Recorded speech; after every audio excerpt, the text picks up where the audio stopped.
Welcome to Crypto Talk Radio, the podcast for everyday investors like you. Visit us on the web at cryptotalkradio.net. And now, here's your host, Leister. Thank you for that, Bailey, and welcome everybody out there in Crypto Talk Radio, found at cryptotalkradio.net. I had to stop myself. I got tempted. I was going to pull the trigger and get more silver, and I might still do, but I got to think it through. I got to debate it. I bought another Curios, which is one of these figures. It's the Supergirl figure, and she fits very nicely next to my One Piece, and that was a rare one, and my, what is her name? Junko, yes, from Danganronpa. That's my collection of Curios. I have a lot of Curios. I've not collected as many as I used to, because most of them now suck. But I've got the main ones, and I'm very happy with them. Now, cryptocurrency has a number of YouTubers that are jumping on bandwagons. They're shifting on something very specific, and this guy's about to harass my door despite me not wanting it, and he's walking across my grass despite me not allowing it, and that pisses me off. I just noticed that out the window. Cryptocurrency is pissing me off. These people are pissing me off. A lot of things are pissing me off these days. Some people on YouTube are getting pissed off about what's happening with crypto. We're going to chat about that right after the jump.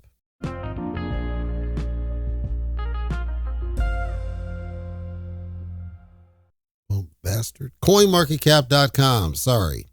We're going to zoom out to the mud chart. That guy pissed me off. He didn't ring the bell like he's not supposed to ring the bell. I'm pissed because he walked across my grass. But I'm back on CoinMarketCap.com, whichever you choose, that's where I go. Zoom out to the month chart for Bitcoin so we can discuss this amazing dip that happened over the past 24 hours, dropping from just shy of about 73 grand down to 66 grand as I record this, heading in a strong downward trajectory. Ethereum, of course, breached beneath the $2,000 mark, currently at 18.5, heading strongly down. What caused this? What's causing all this falderall? Well, people speculate, and it's speculation, because I don't think that's all. People speculate that Strategy, which is Michael Saylor, selling a small bit of Bitcoin caused enough negative pressure sentiment to trigger a cascade of FOMO selling. That's the speculation. I can't prove that is or isn't what happened. I'm skeptical that's all it is. Could be, but I'm skeptical that's all it is. The other part was Mt. Gox, which is one of those failed exchanges, and they were shifting a bunch of Bitcoin, but it's still a tiny fraction of the total that they have. I think people are looking for an opportunity to trigger downward pressure so they can buy in cheap. That's my speculation. Like, I see it as someone or multiple someones are trying to entice the price to go down so they can stack more on the cheap instead of buying at the higher price. I can't prove it. I'm going off what I see, just based on every pattern and everything I see going on. It's too easy to suggest that Saylor alone, which I told he was going to sell, like obviously he said he would. The CEO said they would. People didn't believe him. It's like, because Saylor kept saying, hold forever. Come on. They're going to have to sell eventually. We knew that. I think it's stupid for them to sell when it's down, just like Idiot Vidlik. But we knew they were going to sell. So it didn't surprise me. And that's why I'm not going to subscribe that's the reason. At least not the sole reason. Like, you could have a cascade effect of different impacts and things that were causing it. But I don't think it was just Saylor, is my point. The Mt. Gox thing, maybe, because it could be the first of many such, because there's still people need to get paid back. Maybe. I don't buy it myself. More to the point, it felt more that there are people who are purposely trying to suppress the price. That's what I see. I don't know for sure. That's what I see. I'm going to hold to my stance. Whether I'm right or wrong, time will tell. But I told people, and I have done for months, I saw 66,000, and those listening to me for a while, CryptoTalk.fm, did hear me say 66,000, right? Where are we now? We're about 67, just shy of 67, hitting the 66. That was a spitball. Like I wasn't fully sure. I just said that I see 66, and I'd be shocked if it went any lower, but the trend I see is pretty dang sharp. So I don't see that we tapered off hardly at all. So it could go lower. I established a target and said, I think that's where we're headed. We're going to hopefully get there soon. And then if it did go lower, I would consider possibly getting some, but I'm kind of avoiding Bitcoin, believe it or not, because it's so damn centralized. There's too many people holding large bags, and people speculate, well, this person's buying whatever Bitcoins, and this one's buying millions and whatever. That doesn't sell me on people who say it's going to be $1 million Bitcoin. I'm not sold. I just am not. I think it's having a counter effect. I think these institutionals, these large ones getting in it, banks getting in it, dilutes its true value in my mind. Could they influence its price? Certainly. It feels like it dilutes its true value if you have people, like it defeats the whole purpose if it's being held by these entities who don't have individuals' best interests at heart. Because if they sat on it, let's say they sit on it and take it out of circulation, you would assume that scarcity aspect would drive price. It should, but we know price suppression is a real thing because of what happened with silver, what is happening with silver. So I'm putting a statement, and I challenge you to hold me, because I put my words out, and I want you to hold me and test what I say against YouTubers who tell you I'm nuts, right? Consider a world where these institutionals hold the majority of the Bitcoin. What's to stop them from then influencing Bitcoin's price just like they've been doing with silver for the same reasons? Because they would hold it, right? And so then if that were to happen, how are we any better off? That's Bitcoin's downside, is being truly decentralized and available to those people, and they can stack on the cheap and stack on the cheap and stack on the cheap. Allows them and empowers them to influence its price in whichever way they want to go.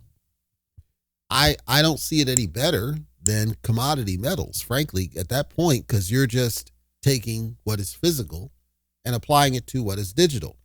Presuming that were to happen, this world I'm describing that may be absolutely tinfoil, presuming that were to happen where they influence price by holding the majority of supply, I would hope people are smart enough to then go straight to metals and commodities. You're like, what? If I'm right, and I don't know that I am, but if I'm right, that means that metals and commodities would go through a cycle. They would go down because money would flow out of that into Bitcoin to continue the stacking. That means buying opportunity. And the nice thing about the metals and commodities is they actually have a use. They actually have a purpose. They actually have a utility, which can continually drive demand. And with the exception of silver, obviously, there's less of the influence that can be imposed upon it. Like if I saw right now, I was looking at JM Bullion, because again, that's the site I normally shop at. Like if I look at palladium right now is just shy of $1,400. To me, $1,400 is nuts when you think about what it used to be and what it could be. Just to put it in perspective here, a year ago, palladium was at $2,000, roughly 6 months to a year. $2,000 over full time. Its peak was just shy of $3,000. So we're significantly down from its peak, but palladium has never had significant, strong, sustained run. Still has not. If I then go off of a reasonable low for palladium, I come to a number that's roughly about $500-$600, half of where we're at. Well, if you're able to get enough palladium, and I have a little bit, but not a lot, but if you're able to get enough palladium, and this is in ounces. If you're able to get enough palladium on the cheap, and we expect that it's going to have a run at the same time that silver eventually does, because that's kind of the pattern. It's one of those metals where you're certainly going to see a rush of liquidity run that direction just because of what it is. Silver has that same, and silver is reasonably cheap considering what it is. Silver is being influenced. It's being suppressed. All of that I'm describing, these are byproducts of the fact that cryptocurrency had that spotlight on it. And when you had the shift out of Jerome Powell, it didn't do anything to move the market significantly up. Donald Trump being president didn't do anything to move the market significantly up.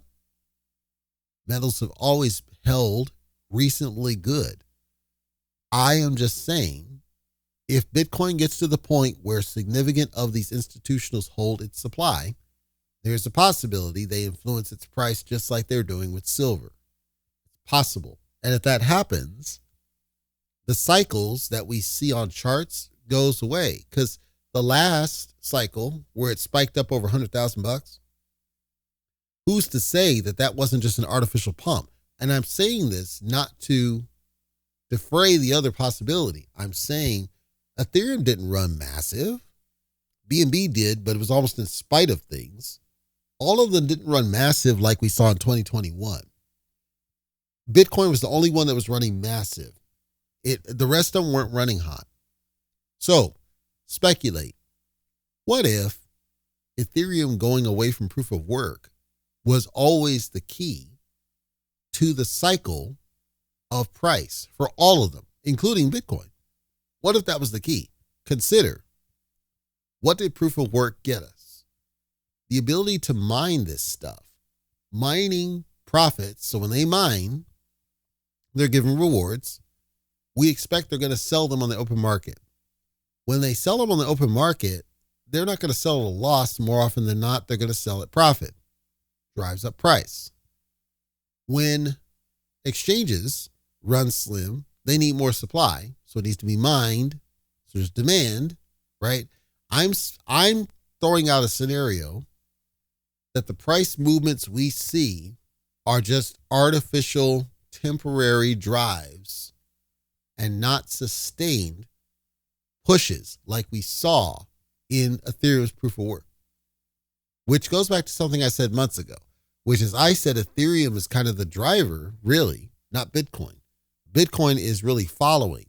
Most of the money coming from these other projects is flowing to Bitcoin, but I feel we're past the era of Bitcoin being the driver. You will hear Da Vinci Jeremy and many others tell you about a $300,000 Bitcoin, $1 million Bitcoin. I'm not here to tell you it won't happen. I have no idea. I'm saying that in my lens, a lot of what we predict was really strongly predicated, look it up, on Ethereum being proof of work for the reason I stated. The mining rewards and buy and sell activities were a strong driver to what's going on. Mining Bitcoin doesn't have that same ease. And if somebody mines Bitcoin, they're less likely to sell it. It's not that they won't, because they got to pay the bills. I'm saying they're less likely to, especially if it's not at profit. So in summary, I am not giving you any course of action here. I'm not telling you to do anything. I'm sharing my thoughts because I saw YouTubers that were saying, some said, yep, this is just a temporary blip. Some said, no, this is the end of the day. It's kind of all over the spectrum. And I saw the little classic stuff, and that to me, I understand. I chose not to speak about it. I think it's yet another symptom of what's happening with Ethereum in an indirect way. I think all keys originate to all doors from Ethereum being proof of work. If we don't have proof of work, I don't see the same profitability we might have once enjoyed. Profitability, sure, but not like we did in 2021. Not like that. I don't see it, my personal self. In closing, because today will be a slim episode, because I'm pissed about that dude walk across my property. But in closing, part of Part of what this means, I've said it countless times. In crypto, you should be looking for discounts. No different than if you're going to the store. If you're shopping at the store, if you're shopping online, you are coded mentally to look for discounts. That's what you should be doing in cryptocurrency. If it's something you believe in, if it's something you think has some weight behind it, you should be looking for discounts. Don't FOMO off a green. Don't wait for it to go green and buy. That's crazy. And consider why you're doing that. You're doing that because you're afraid of missing the ride. But by the time it's turned green, you might get a little bit of something, but you'd have got way more if you bought in the red, especially if you DC on the way down. Or learn to track the bottom and buy at the very bottom so that you can buy off run-ups. Because I suspect, regardless of what I said just now, we'll see some run-ups of something. When? Who knows? But we'll see some run-ups of something. Apparently that, the Clarity Act is going to Senate, and okay, sure. I don't see that obviously that's mainstream acceptance, certainly. But I do think, again, it's another layer of control over what should be a decentralized avenue. And I don't think, it feels like it contradicts the whole spirit of why we started this stuff. And people are too jaded because they've been trained to just wait for Binance to list it so they can get their pumps off of garbage instead of using it for what it could be used for. Like I actually thought the banks missed out on an opportunity. Tokenized assets on chain, I thought, is a strong something, but I also felt that there was an opportunity not to use these other stable coins like Tether, but to simply track, bank activity and do transfers and these activities using blockchain technology. So use it to facilitate and expedite and strengthen the existing framework, not, create a coin or create a token or do what Western Union is doing. I just thought there was a better opportunity, and it's a missed opportunity because too many people are focused on yields. So who knows what happens there? Time will tell. No call to action again. I'm spitballing that Clarity Act is going to have the inverse effect. It will stymie the very innovation that the whole thing was supposed to do. Now, if there's, and I haven't looked at the thing, but if there's some stuff like, okay, you got to do halting, you can only do banker's hours, it's dead in the water. So hopefully it's not that, but it could be, right? I would advise, I guess this is not a call to action, but I would advise you to be mindful of how those activities impact your ability to use your existing money, which is the very reason I like cash. I actually just had a contractor working on my electrical. Cash was still an option for these dudes, which I thought was pretty interesting. Because usually they don't let the regular contractor carry a bunch of cash. Talking over $1,000. I didn't mind doing it, but I didn't have full 1,000 on me because it's hard to find an ATM that can do it. I had to go down to Wells Fargo. And even then, it's a crapshoot. Sometimes they won't do it. But I know some of you are anti-cash, and I feel for you because to me, cash is the safest, unfortunately, asset there is. It's not your deposits because those can be frozen, what's taken, whatever, And so this world of whatever blockchain is just going to make that worse because we already see Tether freezing assets and everything else. It just makes it faster to do those things. They already can through banks and communication, OFAC, etc. Blockchain integration, I think, makes it easier to do it. Tinfoil. So I'm going to watch a little bit more about what's going on, but I don't think Sailor selling is the main driver. I think it's really a culmination of multiple things that are making people nervous, rightfully so, because I haven't bought any either. And time will tell. We'll just wait and see. Again, if you're going to get into something, treat the red as an opportunity, not a freak out. That's probably the best advice I can give, at least right now.